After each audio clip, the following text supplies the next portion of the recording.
Hello students, कैसे हैं आप लोग। उम्मीद करते हैं आप सभी लोग स्वस्थ होंगे, अच्छे होंगे और घर पर पढ़ाई कर रहे होंगे।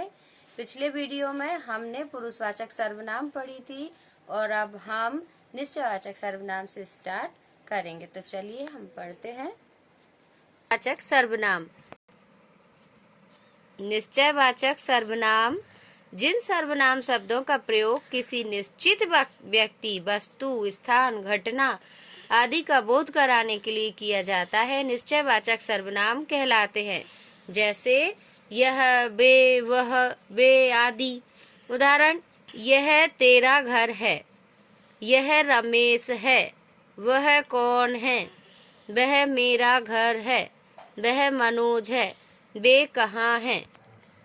तो देखा आपने, किसी भी चीज को हम निश्चित तरीके से बोल रहे हैं कि ये मेरी है, ये तेरा घर है, यह रमेश है, इसमें निश्चय पूर्वक बोला जा रहा है, इसलिए यह निश्चयवाचक सर्वनाम है।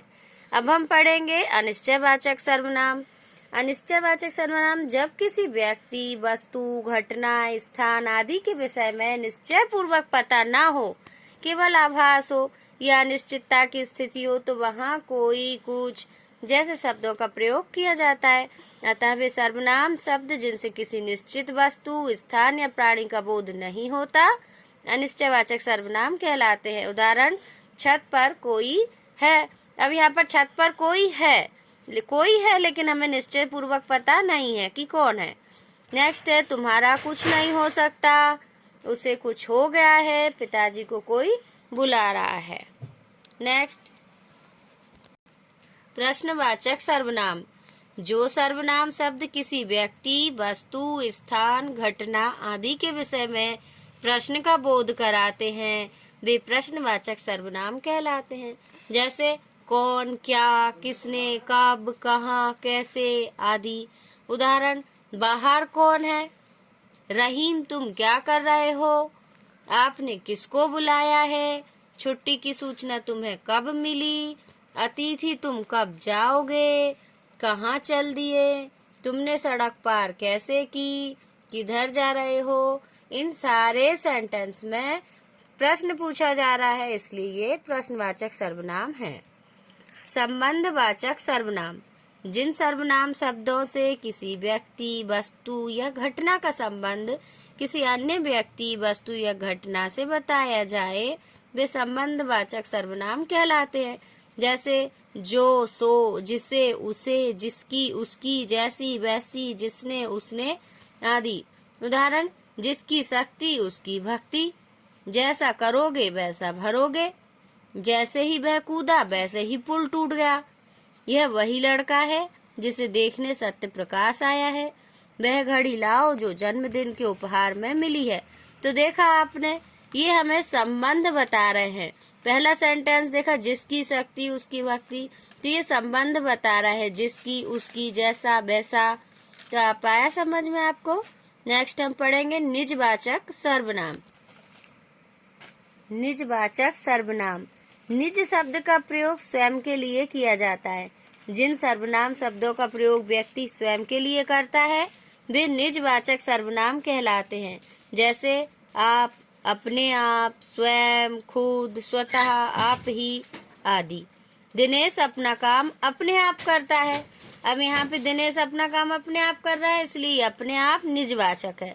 वह स्वयं पाठ पढ़ लेगा, वह खुद प्रत्येक बात को ध्यान से सुनता है। तो ये हुई हमारी निजवाचक सर्वनाम। अब हम सर्वनाम के संबंध में महत्वपूर्ण तथ्य को पढ़ेंगे। सर्वनाम शब्दों में लिंग परिवर्तन संज्ञा शब्दों के अनुसार नहीं होता।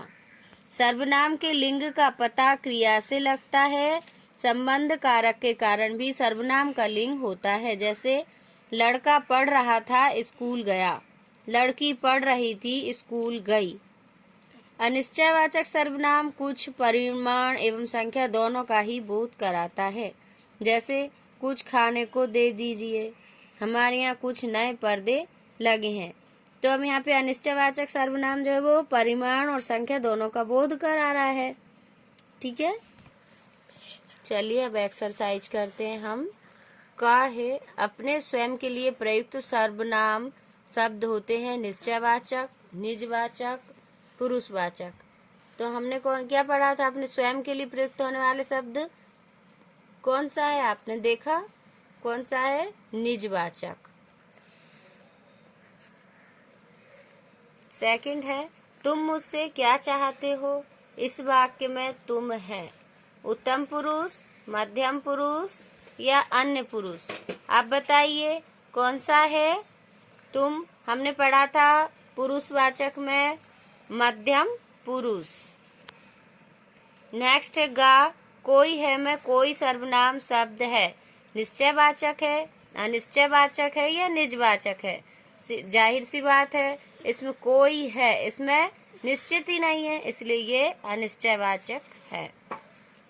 घ, मेरी माँ आई है। इस वाक्य में मेरी शब्द है। हमने पढ़ा था ये पुरुषवाचक सर्वनाम में ये मेरा, मेरी ये पुरुषवाचक है, तो ये हम लगाएंगे फर्स्ट पुरुषवाचक। ड़ा है मैं खुद इस्त्री कर लूंगा। इस वाक्य में खुद शब्द है। ये खुद शब्द हमने पढ़ा है निजवाचक सर्वनाम है। तो बच्चों आपको समझ में आया और कैसी लगी मेरी वीडियो कमेंट्स करके बताएं। सब्सक्राइब करें, लाइक करें और मेरी वीडियो देखने के लिए धन्यवाद।